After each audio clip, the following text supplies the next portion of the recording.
Bonsoir et bienvenue dans Kiosque, votre magazine culturel, un kiosque largement consacré à la fête de la musique.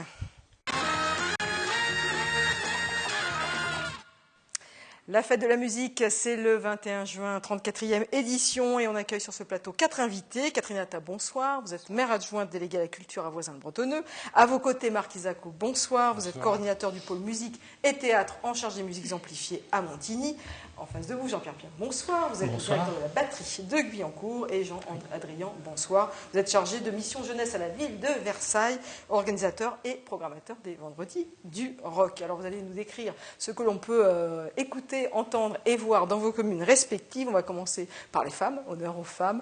À Voisins-le-Bretonneux, tout va se passer autour de l'espace de Coville. Ce sera dimanche, 21 juin, c'est important de le préciser parce qu'à Guyancourt, ce sera samedi. En l'occurrence, à Voisins, ce sera dimanche. Qu'est-ce qu'on pourra entendre? C'est vraiment la place donnée aux groupes locaux. Tout à fait. Donc à Voisins, la ville organise en fait la fête de la musique en association avec les principaux groupes vicinois ou aux alentours. Donc c'est une entre guillemets coproduction entre la ville et l'association Métassos qui fait toutes les prestations techniques, qui s'occupe de musique amplifiée en temps normal en fait, et nous avons dans l'espace culturel de Coville une programmation très très variée en fait, puisque on commence vers 16h par on monte en douceur, hein, on commence par du piano, ensuite on fait de la avec Eric Danendulaire, voilà, tout à fait, et ses grands élèves dont ma fille, donc j'espère qu'elle sera au niveau. J'espère qu'elle n'écoute pas. Elle est en cours avec Eric juste maintenant. Voilà, donc on va surveiller la fille de Catherine Atta. Oui, non, surtout vous ne la surveillez pas. Elle va être trop stressée. Non, je rigole. Ah bah là c'est trop tard. Hein. Là, tout le monde a entendu, tout le monde va la regarder. Hein, c'est clair. Non, en fait on varie. En fait on fait une alternance donc dans la maison de Coville, enfin dans la cour de Coville, entre la scène qui est sur le perron, donc devant la maison, et puis des scènes qui sont dispersées un petit peu partout. Donc on commence donc par du classique, on alterne ensuite avec de la flûte traversière, l'harmonie de Saint-Quentin et l'ensemble donc de Francis Palamartsup, bien connu, le petit atelier lyrique, et ensuite on va aller enchaîner sur des trucs un peu plus, je dirais, une musique plus actuelle, avec aussi un intermédiaire de danse, puisqu'on avons Illicite qui va nous faire une petite prestation. Et la chose à noter aussi, c'est que ce week-end à Voisins, nous fêtons les 10 ans de notre traité d'amitié avec Irvine, donc une ville écossaise. Donc nous avons deux groupes écossais. Alors je ne sais pas s'ils vont jouer en kilt ou pas, mais nous avons deux groupes écossais qui nous font l'honneur de jouer. Donc c'est plutôt de la musique traditionnelle, d'après ce que j'ai compris, et on est très heureux de les accueillir à l'occasion de cette fête de la musique. Et justement, en parlant de musique, et notamment de musique amplifiée, quelle est la politique de la ville en la matière? Est-ce que vous proposez des studios de répétition? Tout à fait. Donc nous avons des studios de répétition et qui sont délégués en gestion donc justement à Métassos. Et donc c'est ouvert pas simplement aux Vicinois, mais à toute la ville nouvelle, et même je dirais, on a des groupes qui viennent de toute l'Île-de-France et même hors de l'Île-de-France, hein, comme limitrophes. Et le parti pris de la ville donc, est d'ouvrir ces studios et de faire tous les mois un concert en fait, de musique amplifiée dans la salle de la Tour pour pouvoir permettre aux groupes locaux et moins locaux de se produire devant un public. Donc la fête de la musique à Voisins-le-Bretonneux, ce sera dimanche à partir de 16h avec la fille non, de Catherine Atta. Voilà. Et puis aussi, bien sûr, tous les groupes locaux. Tous les groupes locaux de Voisins-le-Bretonneux. On va passer à Montigny-le-Bretonneux. Ça sera aussi dimanche. Ce sera aussi à partir de 16h. Exactement. Ce ne sera pas au même endroit. Ça ne sera pas l'espace de Covid, puisque c'est à Voisins. Ça sera au château de la Coudre. Voilà. Et aussi des groupes locaux. Au parc de la Coudre, et c'est effectivement 100% unimontain. Et donc on va commencer à 16h. En gros, entre 16h et 18h, ce sera des groupes, des ateliers du conservatoire de musique, avec des chorales unimontaines aussi. Puis à partir de 18h jusqu'à 23h, des groupes de musique amplifiée, accompagnés par le SMA et donc par la ville, avec un groupe, une parenthèse, qui est un groupe qui n'est pas accompagné par la ville, mais qui est un groupe qui vient de Denton, qui est jumelé avec la ville de Montigny, un groupe qui s'appelle Dirty Brunswick. Comme à Voisins. Voilà. Et en tout, il y a combien de groupes? Et en tout, il y aura 12 groupes. 12 groupes. Est-ce qu'il y a une sélection pour les groupes ou vous accueillez tous les groupes qui souhaitent participer à la fête de la musique? Alors on ne peut pas accueillir tout le monde parce qu'on est sur un seul site, ouais. Mais il y a beaucoup de demandes effectivement et on est obligé de faire un choix. On essaie aussi de faire participer des Unimontains qui n'avaient pas eu l'occasion encore de participer à la fête de la musique. Et puis on présente aussi le travail qui a été fait toute l'année dans le cadre de l'accompagnement qu'on propose au groupe Unimontin. Donc il y a 2 scènes, c'est ça? Il y aura 2 scènes. Les gens pourront passer d'une scène à l'autre. Exactement, ça va jouer en alternance. Les gens pour se restaurer, s'il fait très beau, se reposer sur la pelouse et voilà, au rythme des mélodies. Ouais. Et même question qu'à Catherine Attah. Donc le secteur des musiques amplifiées, qu'est-ce que la ville de Montigny propose pour les groupes locaux tout au long de l'année? Alors on a 2 studios de répétition et un studio d'enregistrement. Et on propose au groupe, il y a des résidences, on organise des clubs jazz, des Monty Live avec des rencontres entre des artistes professionnels et donc des artistes locaux, des scènes ouvertes qui vont revenir aussi. Donc voilà, on essaie, et pas mal d'enregistrements, qui est un exercice très intéressant pour les groupes, pour se perfectionner et découvrir l'environnement d'un studio d'enregistrement et donc être un peu plus crédible et avoir une meilleure assise auprès ensuite des professionnels privés. Tout à fait. Donc ça, c'est donc ce que fait la ville de Montigny pendant toute l'année pour les musiques amplifiées. Et donc pour la fête de la musique, c'est dimanche à 16h au parc du château de la Cour avec 2 scènes. On pourra voir les groupes locaux. Jean-Pierre Piat, directeur de la batterie à Guyancourt. Vous, à Guyancourt, c'est à peu près la même chose, sauf que c'est le samedi soir. Oui, tout à fait. C'est à partir de 18h, mais c'est aussi la place aux groupes locaux. Absolument. Autour donc, de la batterie. C'est le samedi soir dans la continuité d'une opération qui s'appelle Quartier en fête à Guyancourt. Donc c'est à partir de 18h. Et puis on investit toute la batterie avec 6 plateaux. Les 6 plateaux présentent tout style de musique. Ça va vraiment de la musique classique baroque jusqu'au métal en passant par le folk, le rock et autres. Aussi, hein. Oui. Donc musique canadienne. Voilà. Comme d'habitude à la batterie, c'est très très très éclectique et surtout c'est simultané. C'est-à-dire que sur le même moment, on peut passer d'une musique à l'autre. Voilà, selon ses goûts, selon son envie du moment. Donc ça va s'enchaîner comme ça pendant toute la soirée, de 18h jusqu'à peu près minuit, un bon minuit, oui. Un bon minuit, combien de groupes, vous savez? Alors, une quarantaine de groupes, un peu plus de 200 personnes, 200 musiciens invités. Voilà, les formats étant très différents, puisque en musique classique, on peut avoir des ensembles parfois assez conséquents, jusqu'au simple duo folk qui vient jouer. Et c'est des groupes qui répètent au sein de la batterie ou Alors, nous faisons chaque année un appel à candidature pour pouvoir venir sur la prestation de la batterie. Malheureusement, on n'a pas assez de place pour tout le monde. On essaie de faire une programmation qui se renouvelle à chaque fois. Et notre programmation prend en compte 50% de personnes qui sont issues de l'activité de la batterie toute l'année, c'est-à-dire issues de nos studios de répétition et puis des groupes que l'on côtoie très régulièrement. Et puis 50% viennent de l'extérieur du territoire. Voilà. D'accord. Merci Jean-Pierre Piat. Donc la fête de la musique, c'est le samedi soir à la batterie à Guyancourt. On va finir avec Versailles. Jean Drian, donc bonsoir. Alors là, vous, c'est dans toute la ville de Versailles, pratiquement. En tout cas, oui. ça part de la place Notre-Dame jusqu'à la place de la cathédrale Saint-Louis. Exactement, voilà. Large, hein, on fait avec ce qu'on a. On déploie effectivement. J'ai pas dit, mais ce sera dimanche. Ce sera dimanche soir, voilà, à partir de 17h.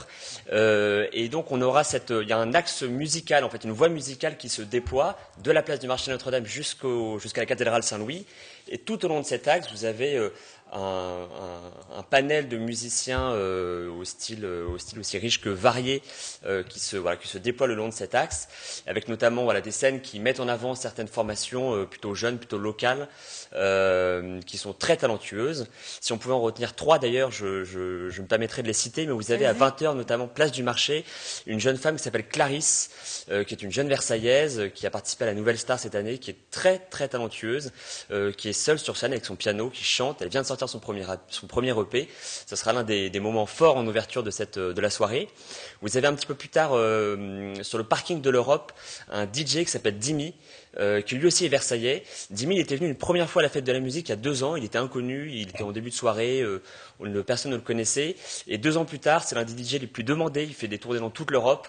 Ses vidéos font des millions de vues. Et il joue notamment avec un saxophoniste. Donc c'est de la deep house avec un saxophoniste. C'est très agréable à écouter, c'est très plaisant même pour ceux qui ne sont pas spécialement fans de ce type de musique. C'est dansant et puis c'est symphonique avec cette belle association formation auprès de Benjamin Lacoste, le saxophoniste. Donc ça, c'est à partir de 22h sur le parking de l'Europe, plutôt électro.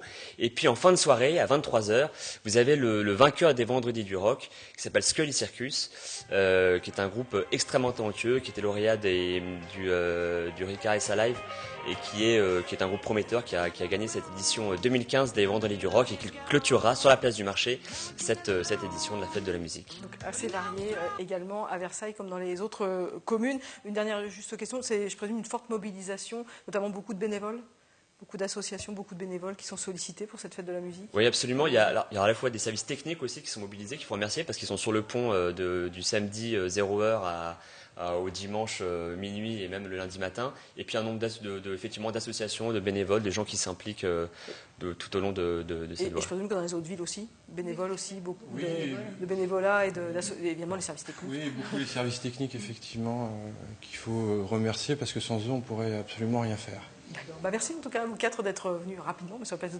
kiosque, nous présenter votre fête de musique à vous. Donc en général c'est le dimanche, sauf le samedi soir. Vous dénotez à la batterie à Guyancourt, c'est le samedi soir. Et je vous propose maintenant d'autres idées pour occuper votre fête de la musique avant de recevoir deux autres invités.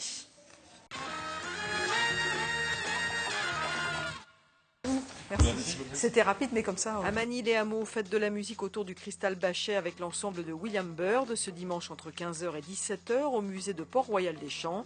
Une soirée organisée par l'association pour le rayonnement de Port-Royal. Concert à retrouver également la veille, le samedi à 21h, suivi d'un feu d'artifice. À Elancourt, rendez-vous dimanche à 17h à la maison de quartier de la Ville-Dieu. La chorale Crescendo vous convie à la fête de la musique, c'est gratuit. La fête de la musique se conjugue à Trappes avec la fête de la ville. Des concerts de groupes locaux seront proposés à partir de 17h. Point fort de cette soirée, le concert de Sinsemilia à 21h30, suivi d'un feu d'artifice. Que peut-on vous souhaiter? Tout le bonheur du monde. On vous souhaite tout le bonheur du monde et que quelqu'un vous tende la main. Que votre chemin évite les bombes, qu'il mène vers de calmes jardins.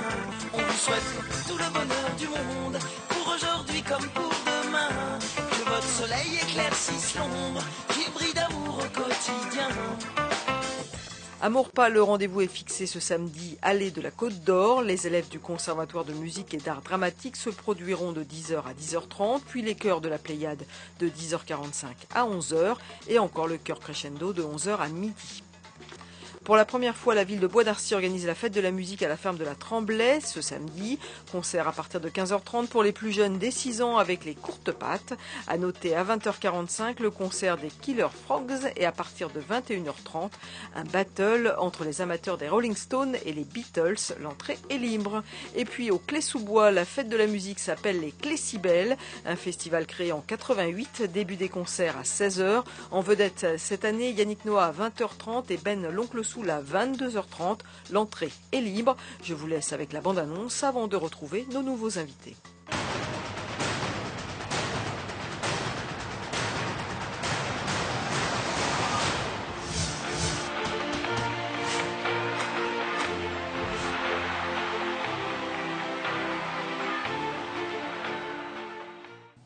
Allez, on continue cette émission. On accueille deux autres invités. Hervé Farge, bonsoir. Bonsoir. Et puis on accueille Maureen Dor. Bonjour. Merci beaucoup d'avoir répondu à notre invitation. Mais je suis ravie. Et ben voilà. Dimanche 21 juin, c'est la fête de la musique. On en a largement parlé. Et à 18h, au théâtre de Saint-Quentin en Yvelines, il y aura 240 enfants issus des écoles de Trappes, Montigny et Elancourt qui vont interpréter Hansel et Gretel, issus du célèbre conte de Grimm. Ils vont se produire évidemment avec des artistes professionnels, dont vous. Et vous nous expliquerez votre rôle, qui peut être étonnant, qui en étendra peut-être un peu plus. Je crois. Oui, tout à fait. Hervé Farge, ce spectacle lyrique est produit par l'Association pour la promotion de la musique à 50 ans en Yvelines, c'est vraiment la marque de l'aboutissement d'un travail de 8 mois, d'une année. Oui, c'est un travail de 8 mois, donc les enfants, les 240 enfants, plus la maîtrise de Trappes en Yvelines, dont on va parler, travaillent depuis le mois de novembre. Donc chaque semaine, il y a une intervenante musicale qui vient leur faire travailler l'œuvre qui a été réécrite par Lionel Rougerie, le metteur en scène dont on pourra parler. Et adapté, voilà, adapté. Et donc, les enfants ont appris par cœur tous les airs et maintenant, ils travaillent sous la direction de Mélanie, tous ensemble. Avec Avec l'Orchestre Manifesto, donc il y aura 54 musiciens et orchestres symphoniques qui vont les accompagner. Voilà. Et donc, ils vont, voilà. Et donc, ils sont entourés d'un orchestre, de la maîtrise de travail avec sa chef de chœur, Gabriela Bodarester, qui est absolument exceptionnelle. Et puis deux solistes. Et alors, on a la chance, j'ose pas le dire, mais vraiment d'avoir Maureen Dor qui va donc faire le rôle de la sorcière. Deux solistes qui jouent le rôle d'Hansel et Gretel. Exactement. Et puis Maureen Dor, vous jouez la sorcière. Ouais. Mais on ne vous voit pas en sorcière. Parce que dans l'esprit de tous, on ne vous voit pas en sorcière. Eh bien, écoutez, je fais ça très bien. Alors, comment vous êtes retrouvée dans cette aventure? Parce que le monde est petit et le monde de la musique encore plus. En fait, Mélanie Thiebaud, la chef de l'Orchestre Manifesto, j'ai travaillé avec elle en Belgique pour l'Orchestre à la portée des enfants. C'est aussi un projet... C'est à peu près la même chose. Non, c'est pas du tout avec des enfants. Ce n'est pas aussi ambitieux parce que faire chanter 250 enfants, c'est d'une ambition incroyable. C'est un peu fou. Incroyable. En plus, des enfants qui, à mon avis, n'ont pas ça en famille. Si vous êtes dans certains milieux où on vous dit « Oh, mon fils fait partie de la maîtrise de Paris. La famille de la maîtrise de Paris. Bon, mais là, en tout cas, c'est pas le cas. Ce n'est pas le cas ici. C'est un truc de l'école, imposé, on va chez les enfants. Moi, je peux vous dire, j'ai assisté à la première répétition avec les enfants il y a 2 jours. J'étais émue. Parce que... Comment vous les avez trouvés, justement? Ah, mais ils sont formidables. Parce que, soyons quand même clairs, c'est de l'opéra. Ouais. Et c'est pas la Traviata ou que tout le monde connaît. Ce sont des airs. C'est une forme d'exigence musicale. Et je trouve... Voilà, qu'on n'en parle pas assez de cette exigence qu'on peut avoir avec des enfants, qu'il faut avoir avec les enfants. Et j'ai l'impression qu'on entend toujours le haut du panier dire « Oui, faisons un bac facile, faisons un truc facile, les enfants... » Non, là, c'est pas facile. Ne fêtons pas Noël pour certains. En fait, pas mal, là, vous faites la sorcière un peu, là, non? Je pourrais. Alors, vous imaginez? Vous comprenez? Et c'est ça le truc. Eh bien, ce projet... prouve à ceux qui en douteraient, et je sais qu'il y en a beaucoup qui doutent, j'aurais bien envie de les inviter, mais on est sold out. Complet. C'est pas mal quand même. Ouais, c'est super. En revanche, s'ils veulent, ils peuvent venir à la Générale. À la Générale. Alors sachez quand même que la Générale, c'est très samedi à 20h30. Samedi à 20h30. Sur la scène nationale, et sinon c'est dimanche à 18h. Mais voilà, bon, c'est dimanche à 18h, mais c'est complet. Mais voilà, ayons de l'ambition et ce projet le montre, quoi. Et moi, mon rôle, c'est juste d'être au niveau de leur ambition. D'accord. Et on regarde un petit extrait, justement, du niveau de l'ambition. Un magnifique gâteau. Et ce gâteau, ils vont vouloir le manger. Ce gâteau maléfique. Et alors, quand ils l'auront mangé, ils seront ensorcelés. Et là, moi, je pourrai les manger. Voilà, c'est des images fournies par la PMSQ. Absolument. Merci. Donc le rôle de la sorcière, ça c'est... Ben, c'est une partie, voilà. Ouais. Elle va se transformer. Comme elle veut la vie a une sorcière qui a... elle se dit, pour ne pas leur faire peur, il va falloir que je me transforme en belle fée qui ne leur fera pas peur. D'accord. Voilà. Alors, elle a tellement bien joué que les enfants ne faisaient que la regarder et ils se sont fait gronder par Mélanie parce qu'ils ne suivaient plus la chef, mais ils éclataient de rire devant le jeu de Maureen. De partager ce moment-là avec les enfants. Ah oui, vraiment, vraiment, vraiment. Et je suis certaine que le public aura autant de plaisir à les voir, à nous voir, que nous avons à le jouer. Puis on est fiers. On est fiers. Merci en tout cas à vous deux d'être venus sur le plateau de Kiosque. Vous vouliez rajouter Oui, je voulais rajouter une chose. Vous savez, le plus important dans ce projet, c'est donner l'occasion aux enfants d'être fiers d'eux. Quelque part, quand les enfants n'ont pas de hobby, quand on leur fait rien faire en dehors de l'école, ou parfois ça se passe pas toujours bien, on ne leur donne jamais l'occasion d'être fiers de ce qu'ils font. Et ce genre de projet leur dit, mais on peut être fier de moi. Et ça, en dehors de tout, c'est pour moi le plus grand service qu'on puisse rendre à un enfant. En tout cas, vous êtes une super ambassadrice de la PMSQ. Hein. Hervé Farge. Oui, Hein j'avoue que Bon. Hein, tout est dit, hein. c'est trop. Merci. C'est trop. Ouais, c'est Merci vraiment, beaucoup c'est d'être exactement Merci beaucoup d'être venu sur le plateau Merci de à vous 15. Merci d'avoir beaucoup reçu. à Maureen. Et donc je précise que le spectacle, qui est gratuit, est proposé dimanche à 18h, mais c'est complet. Mais si vous voulez, il y a la générale samedi Et à 20h30. ça sera aussi bien, la Ah générale. bon, on et va du pas Gras, croire, c'est hein, toujours très bien. c'est aussi Donc bien. samedi à 20h30 sur la scène du Théâtre National. Merci beaucoup. On passe maintenant à la chronique de Nicolas Gervais.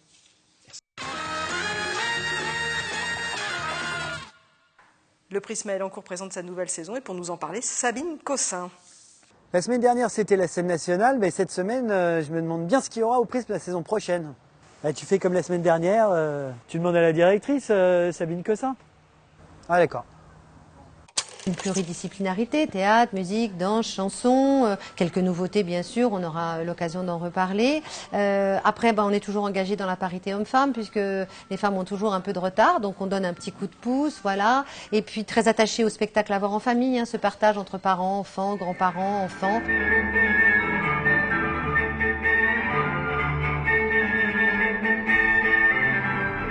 Dans le projet du Prisme, il y a des danseurs qui sont associés, danseurs chorégraphes et des compagnies.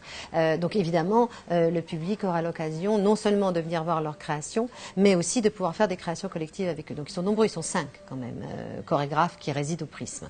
Dans les invités, oui, je pense qu'on est très très content d'accueillir Benjamin Millepied. Benjamin Millepied, c'est le directeur de la danse à l'Opéra de Paris. Il a très longtemps travaillé à Los Angeles, où il a sa compagnie, la Los Angeles Dance Project. Et c'est avec cette compagnie qu'il vient. Il nous propose 3 pièces, une de lui, donc de Benjamin Millepied, une de William Forsythe, célébrissime chorégraphe, et une pièce de Justin Peck, qui est un jeune chorégraphe. L'autre, c'est le fidèle complice de toujours, c'est Jean-Claude Galota. Jean-Claude Galota avait très envie de créer quelque chose à partir de l'étranger de Camus. La création aura lieu à Grenoble, là, le 19 ou le 20 juin.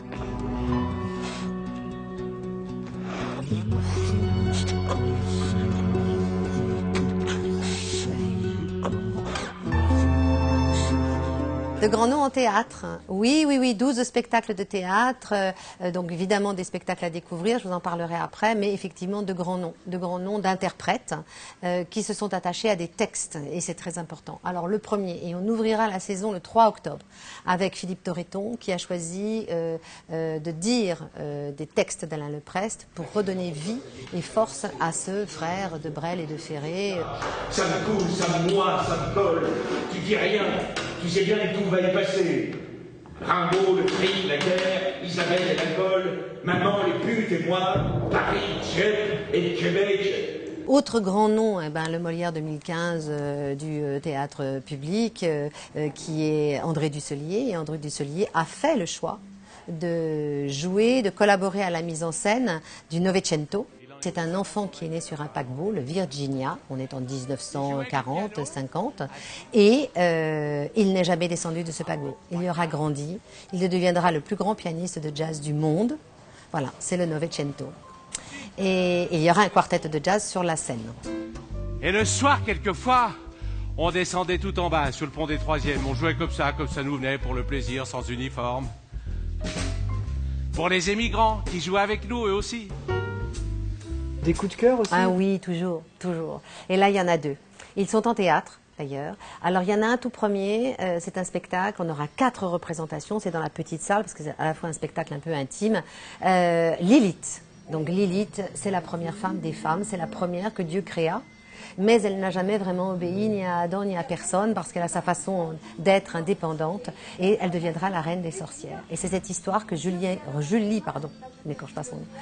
Recoing nous raconte. Ça, c'est notre coup de cœur. Je dis le coup de cœur de l'équipe du Prisme, il n'y a pas que le mien. Et l'autre est aussi un très bon coup de cœur, c'est l'adaptation d'un texte classique, Andromaque, de Jean Racine. Tout le monde connaît, sauf que personne n'y comprend jamais rien à Andromaque. Et ces 2 jeunes gens, 2 jeunes comédiens, ont décidé de tout nous rendre simple.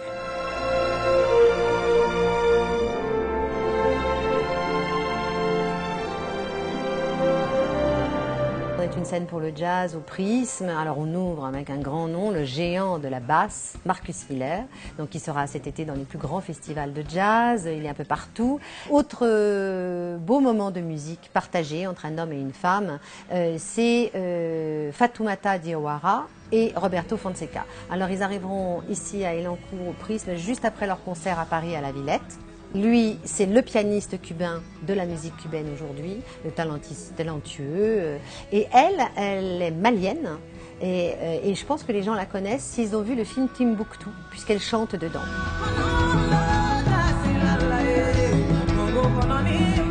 Un jeune et talentueux Thomas Enko, qui est dans son récital de piano sur un travail qu'il a composé autour de l'amour.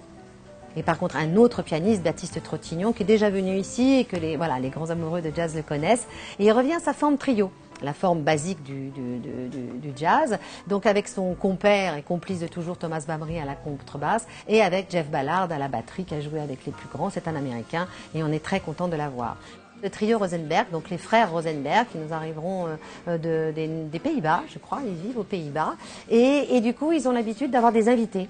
Alors vous choisissez, voilà. Et là, j'ai choisi San Severino.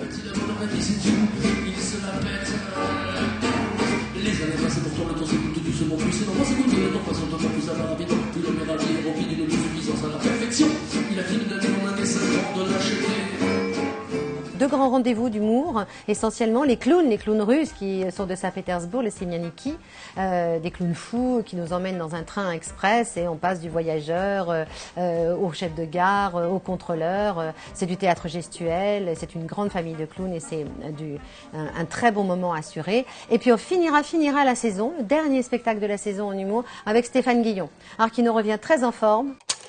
Et elle aussi, elle est toujours de saison, c'est Catherine, dans le kiosque.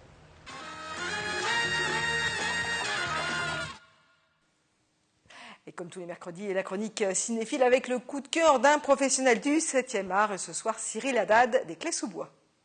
Cette semaine, notre coup de cœur est le film Le labyrinthe du silence. L'action se déroule en Allemagne en 1958. Un jeune procureur découvre des pièces essentielles permettant l'ouverture d'un procès contre d'anciens SS ayant servi à Auschwitz. Mais il doit faire face à de nombreuses hostilités dans cette Allemagne d'après-guerre.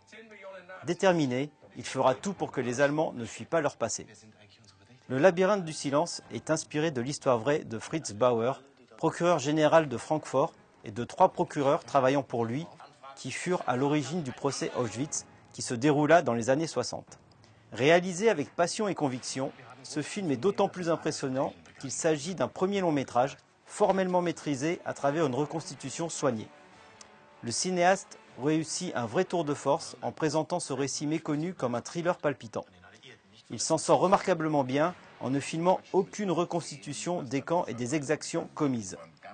Le labyrinthe du silence est proposé en version originale cette semaine à l'espace Philippe Noiret.